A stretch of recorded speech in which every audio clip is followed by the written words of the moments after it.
2 hours left until landing. It was time for everyone to wake up. Haikyuu and Sugar were the first to wake up, and they had decided to go in order of who would be less likely to fight them if they woke them up. They started with the first years, Hinata and Yamaguchi, and told them to help wake everyone up.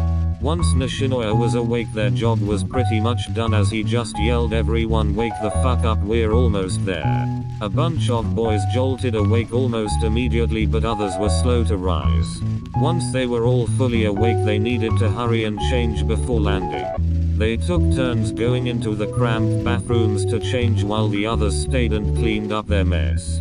With about 45 minutes left until landing, they were all hyped and couldn't wait to get to their hotel. So, Tenda, where did you book the hotel? You're just going to have to wait and see. Or come on Tenda. Shoyo, why are you so loud? Calm down. Hinata giggled before slightly shaking his head. Sorry Kenma, I'm just so excited. I've never left Japan before, and I've never seen America either. Whoa. Shoyo, look. Nishinoya grabbed him by the shoulders, turning him to face the window. The pair pressed their faces on the window, trying to catch a glimpse of land, signaling that they were close to their destination. Whoa. Haha. Noya-san, look. We're almost there. The two of them were practically bubbling over with excitement, like rockets ready to explode and take off. The rest of the boys laughed at them before returning to conversations with each other or phone calls with parents. Their landing was smooth up until it came time to go down to baggage claim. Since there was a large group of them, they all had to stand and wait for everyone's luggage with the hopes that nothing would end up lost. Akashi, Oikawa, and Sugar were talking together, mainly talking about what they are going to do next and somewhat complaining about airports and whatever. I can't believe it's taking this long. Kashi, did you put a marker or something on your bag? Yeah, it's an owl pin that Bakuto gave me. The other two gushed about how cute he was, making Akashi blush and glance away. He's so cute. I wish I were Chan did that for. Excuse me. Oikawa stopped talking and the three of them turned around and saw some lady standing behind them with two little kids attached to her leg and another one in a stroller. You are in America now. You need to speak English. She was enunciating and speaking slowly like they were idiots. The three of them shared a look before Akashi took the liberty to respond in perfect English to this obviously ignorant woman. I think that it's amusing that you're telling me to speak English because I'm in America. Because all I can think about is that there are over 35 countries in the Americas and that within those countries over 30 different languages are spoken. So please don't be surprised that we looked at you like you were insane for demanding that I stop speaking my native language, and to only speak English within your presence. Just because it's the official language doesn't make it the only acceptable one. Now, back the hell up and leave us be and take care of your three crumb snatchers. The lady's mouth formed an O before she simply scoffed and muttered as she sauntered away. Akashi turned back to Sugura and Oikawa only to be met with impressed stares. Kashi, I didn't know you had the confidence for that. Confidence? I didn't know he could speak English that well. Was that planned? Or scripted?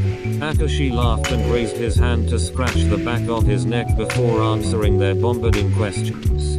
I studied some in the 2 days before we left and I have studied English for a while. And I teach Bakuto some new words occasionally. And I decided on Wednesday that I'm not going to let people walk over me anymore. Oikawa lifted his hands to his face to wipe away a fake tear. Look at him, Sugar. He's growing up. Sugura scoffed and Akashi laughed before they were interrupted by Hinata running up to them, followed by a tired-looking Kenma and Haikyuu, who told them that everyone was ready to go. Tendao-kun, lead the way. Already on it, Shoyo. Tendao led the group outside where a tour-style bus was waiting for them. Whoa, man. Where did you get the money for this? I can't tell you that. Suna raised his eyebrows. That sounds hella suspect. Shush shush. Just get on the bus. They all sat two to a seat, some free. Sugura and Kenma sat together with Hinata sprawled across their laps, asleep. Suna sat with Atsumu and they each talked about who found Osamu the most annoying. Try living with him 24/7 and then come and talk to me. Please. I'm dating him. I've seen things that you haven't seen. He's like a monster. Suna faked a shudder and they both laughed. Nishinoya and Yamaguchi were in the very back of the bus, slumped on top of each other fast asleep. None of them missed the opportunity to take blackmail photos for later, just in case. Oikura and Akashi were sitting behind Sugawara, Kenma, and Hinata with Yaku and Tendao across the aisle. They were all talking with the exception of the sleeping Hinata. As they neared the hotel, Nishinoya jumped up, full of energy, as if he was never tired in the first place. When the bus came to an abrupt stop in front of the hotel, Hinata was thrown off of Kenma and Suga's laps despite their attempts to catch him. What the hell? Shoyo, get up. We're here. He immediately forgot about his bad mood and sprang up to look out the window. His face lit up and he turned to look at Tendao. Tendao-kun, how can you afford this? Tendao simply just shook his head and nodded in Kenma's direction. Don't look at me. I just bought the tickets. Kenma did everything else. At the mention of his name, he looked up from his gaming console and was once again attacked by a hyper Hinata. Shoyo. I know, sorry. He pulled back and scratched his neck with a nervous laugh. Oikura and Sugawara stood up and started giving orders to hopefully make everything go as smoothly as possible. Everyone, get your shit from the overhead storage, and let's get off this bus. Everyone complied and Kenma led the group to the reception to get the room cards. There were extras which he immediately gave to Sugawara and Yaku, the least likely to lose them. Or, Kenma, why couldn't I have an extra key? No offense, Shoyo, but you're not exactly the most responsible person. Hinata pouted and crossed his arms, making Yamaguchi and Kenma laugh. Once they got to the room, they were all astounded at how big it was. I mean, it was literally huge. Wait a minute. Are we all sharing a room? Kenma simply nodded without saying anything. They all looked at each other but didn't move. But Suna cleared his throat and dropped his bag. I call top bunk, bitches. He climbed to the top of a bunk and let his legs swing as he watches the literal chaos of the boys finding and claiming their beds.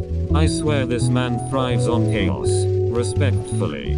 But oh my god, these boys were loud. While they were picking beds and unpacking, more than once people knocked on the door to ask if they were okay. When that happened, everybody froze and Akashi told whoever it was that they were fine with a smile and a little wave. After what had happened at the airport, Akashi was now the group's official/unofficial translator. Once Oikura and Suga deemed that it was time to calm down, they went to the middle of the room. Alright, ladies, time to sit and look pretty for a second. All eyes on me, okay? Slowly, the noise died down and everyone turned to see them. Alright, good job. And you said I couldn't do it, Suga. Anyways, we decided that we need to do something today. It's our first day in America for all of us and I think we should do something. Can't we get coffee first? I'm tired. Suna, baby, you slept the entire flight and bus ride here. And your point is exactly. Anyways, can we all agree on that? We should go out. A bunch of scattered murmured yes and other agreements followed. Oikura senpai, where are we gonna go? Hey, Chibi-chan's got a point there. Oikura was quiet while he was thinking. It was now Suga's turn to speak. What if we just throw out ideas? At that, almost everyone started talking at once. Sugawara raises his hands and everyone stops talking almost instantly. Okay, look, can we be civilized? Please. One at a time. God, I feel like I'm babysitting a bunch of little kids. Suna moved back to sit on his bed and raised his hand. Yes, Rip. How about we all just take naps? Suna. What? That's boring. We're in another country for 2 weeks. Don't you wanna do something other than sleep? Maybe. Atsumu sighed and dragged him off of his bed and to the door. We'll be back. We're going to get coffee. Bring back some for everyone. The focus was now returned to the group of remaining boys. Let's start with this. Should we do something inside or outside? Needless to say, everyone wanted to stay inside for today. What about a museum? They have plenty of those here. Or no yams. A park would be way better. You idiot, we don't wanna go to an outside attraction today. We all agreed on staying in. Have you seen how many people are here? I think everything good to do is outside. Guys, what about the Rockefeller Center? The what? Wait, I read about that before we left. It's like a complex of multiple commercial buildings, and the top offers a complete view of the city. Yeah, the top of the rock, right? I think so. Yeah. Do they have stores and shops? I think so, Cora. Alright then, it's settled. We're going. Is anyone opposed to this idea? No? Great, now we'll get ready as soon as Tsumu and Suna get back. A bunch of cheers and hyped agreements followed as everyone went to pick outfits, talk, and chill. Back in Japan. In the tops. Knights in shining armor group chat. Hero bro. Bro. Can you just not blow up my phone? Please. You know you can just mute the chat. Why do you always have some to say? Shut your old nickel smelling ass up. Kajiyama Tobio and Tsukishima K. What did you guys need? Akashi is ignoring me.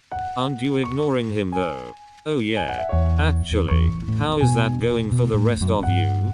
I know you've all been purposefully ignoring the bottoms. It's just another normal week for me. I feel kinda bad. How are you gonna feel bad when you agreed to this in the first place? Please, we all know you miss Yamaguchi. And you don't feel the same way for the shorty. Ready to drag a bitch. I'm so used to Tendao texting me throughout the day, asking me to come over. It's been so quiet. Too quiet. The germ known as Atsumu hasn't sent me anything in the past 3 days. You don't think they're up to something, do you? PFFT. No, they're called bottoms for a reason. Yeah, we literally have to protect them. It's our jobs as tops. I wouldn't underestimate them. Manipulation is literally like a sixth sense for them. Really? Yams freaks out whenever he has to talk to my mom. I kinda agree with Daichi. I don't trust Rashikawa to be alone with the rest of them. He's like the ringleader. What exactly would they do? The three queens break into the chat. If they were smart, they would have broken up with all of you just about now. What the hell? How did she get in here? Ahem. Hi. What are you talking about, Kyoko? Did I stutter? You guys treat them like shit. Purposefully ignoring them. Come on. Seriously. We just needed a break. They are too much to handle sometimes. Don't say that about Tsumu. Or what? I've seen the way you treat him. He's come crying to me multiple times after an argument. Like you treat him any better. Half the time you won't even let him get near you. Thank you guys for proving my point. You guys need to step it up. What do you suppose we do then? That's for us to know, you to hopefully find out. TSK. You dumbasses. They want us to apologize. Say sorry.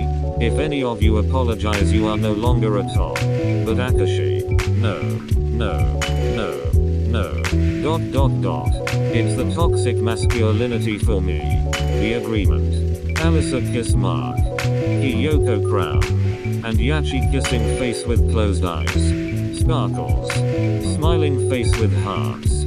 Are a flying. Guys, I think they're right. About apologizing. Please, you're a top leb. You can't fold so easily. So you're telling me that all of you are taking a break from your boyfriends? Yeah. You don't remember we made a deal over a week ago? Why are we doing this again? Because, don't they get on your nerves? I know Atsumu does. Literally 24/7. Guys, no. Listen. What if they are doing something? If they were, I think they would stay in Japan. Yeah, they're so quiet and anxious. Okay, but like hypothetically, what if they did leave? Where would they go? Europe, Africa, America. Please, nobody wants to go to America right now. Have you seen them right now? Lev man standing. Osamu rice ball. And Kojima glass of milk. Are a fly. Osamu thought some more about what Sakusa said. He cries when we argue. But he normally starts them. There's no way. He's lying. I know my own brother better than that. Of course he loves his brother. That's his twin of course. But he's never really been one to show it. Always ignoring him. Picking fights for seemingly no reason. He knows that he loves him. But does Atsumu know that too? The same could be said about Kojima. Constantly insulting Hinata, and pushing him to do better. Yes, he wants them to be the best they can, but sometimes he overdoes it. That time when he had said to the orange-haired spiker one too many times that he just broke down and left the gym, ignoring Kojima for days after. It doesn't make it any better that he's always ignoring him and never wants to talk unless it's about volleyball. What kind of relationship is that? He should do something about it. And he does. He walks to the nearby market and picks up Hinata's favorite snacks and some flowers and makes his way to his house. When he gets there, he knocks on the door and is surprised when nobody answers. He knocks again, and again, and again, but gives up after he's been standing there for a while. He turned and leaned his back on the door, sliding down until he was sitting and buried his face in his knees and started crying. He absolutely hated himself right now. How could I let it get this bad? He doesn't even want to see me. He sat there sitting on Hinata's doorstep for a while. He didn't even know how long before he got up and threw the flowers and snacks away and walked back home and his head low. Lev stopped talking in the group chat after he realized that what he was saying wasn't getting through to any of them. So he decided to go pay Haikyuu a visit after about a week and a half of not talking to or seeing him. He brought flowers, knowing Haikyuu went soft for that kind of thing. He knocked on the door and was surprised when his mom answered the door instead. He always answers. Maybe he's in his room somewhere. Hello there, Lev, right? Oh, yeah, right. Yeah, that's me. Come in. Come in. She opened the door wider, allowing the boy to come in and led him to the living room and telling him to sit. I'm assuming you're here for Morisuke. Sorry to say, but he's not here right now. He's out of town with a friend. Oh, well, I'm sorry to bother you. No, it's fine. Stay. I would love to get to know the boy my son is dating, and we can't let perfectly good flowers go to waste. She took the flowers to put in water and came back with small snacks for them. Now, tell me about yourself. They talked for a while until the sun was starting to set and Lev stated that he probably needed to get home. Do you mind if I use the bathroom really quick? Of course. Go ahead. He hurried off, and while he was in the bathroom his phone vibrated with multiple incoming messages. Of course Haikyuu's mom checked, just in case they were catching on. She looked to see their messages were coming from the Tops, Knights in Shining Armor group chat. She was surprised to see the things they were saying about their partners. She couldn't believe how they talked about these boys. He's a good boy, just in with a different crowd. Morisuke is lucky. She placed the phone back on the table right as Lev was coming back.